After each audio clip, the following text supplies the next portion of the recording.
तो जिस तरह से कांग्रेस नरेंद्र मोदी पर निशाना साध रही है और कह रही है कि असम हिंसा के लिए नरेंद्र मोदी जिम्मेदार है, पलटवार करते हुए बीजेपी से सामने आए रविशंकर प्रसाद प्रेस कॉन्फ्रेंस किया उन्होंने और साफ तौर पर कहा कि इसके लिए असम सरकार जिम्मेदार है, क्योंकि ऐसा नहीं है कि पहली बार वहां पर इस तरह की हिंसा हुई है, घटना हुई है। इससे पहले भी कई बार वहां पर असम में इस तरह की घटनाएं सामने आ चुकी है, इसलिए जिम्मेदार वहां की सरकार है और केंद्र सरकार।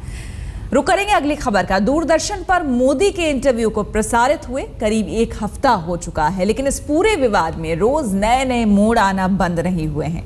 अब ताजा मामले में प्रसार भारती के सीईओ की चिट्ठी ने नया बखेड़ा खड़ा कर दिया है, क्योंकि चिट्ठी से मोदी के इंटरव्यू पर खुद मंत्री जी की भूमिका संदेह के घेरे में आ गई है। सूचना और प्रसारण मंत्री को ही कटघरे में ला खड़ा किया है। बोर्ड को लिखी अपनी चिट्ठी में सरकार कहते हैं, मैं प्रसार भारती बोर्ड में हाल ही में शामिल हुए सदस्यों को बताना चाहता हूं कि पिछले 2 सालों में बोर्ड ने मंत्रालय से स्वायत्तता हासिल करने के कई प्रयास किए हैं, लेकिन वो इसमें असफल रहे हैं। एक तरह से सूचना और प्रसारण मंत्रालय ने युवा मंत्री को ये समझाने का अवसर खो दिया है कि मंत्रालय और समाचार विभाग के बीच की ये परंपरागत कड़ी टूटनी चाहिए, जो कि 1997 में प्रसार भारती के गठन और इसकी भूमिका तय किए जाने के बाद भी जारी है। न्यूज डिवीजन में नियुक्ति की प्रक्रिया, ट्रांसफर, करियर का आकलन और वरिष्ठ अधिकारियों के खिलाफ दंडात्मक कार्रवाई जैसी चीजों पर भी प्रभाव रहता है। सरकार ने अपने खत में यह साफ इशारा कर दिया कि दूरदर्शन पर मनीष तिवारी का प्रभाव है और इसलिए वो पूरी तरह से निष्पक्ष नहीं है। आरोपों पर मनीष तिवारी ने भी अपना बचाव किया।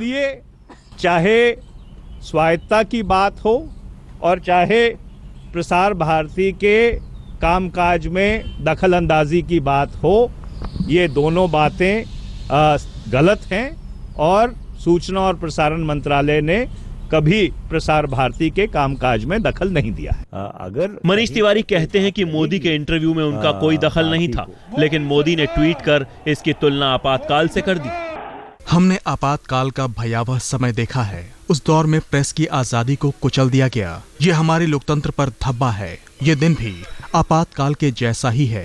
मुझे दुख है कि हमारा राष्ट्रीय चैनल आजादी के लिए संघर्ष कर रहा है। सत्यम शिवम सुंदरम की बात करने वाले दूरदर्शन की साख पर पहले भी बट्टे लगते रहे, लेकिन आज तक कभी ऐसा नहीं हुआ था कि इस पर सरकार के ही अधिकारी मंत्री को कोसने लगे, जबकि दूरदर्शन की स्वायत्तता तो पहले से ही सवालों के घेरे में रही है।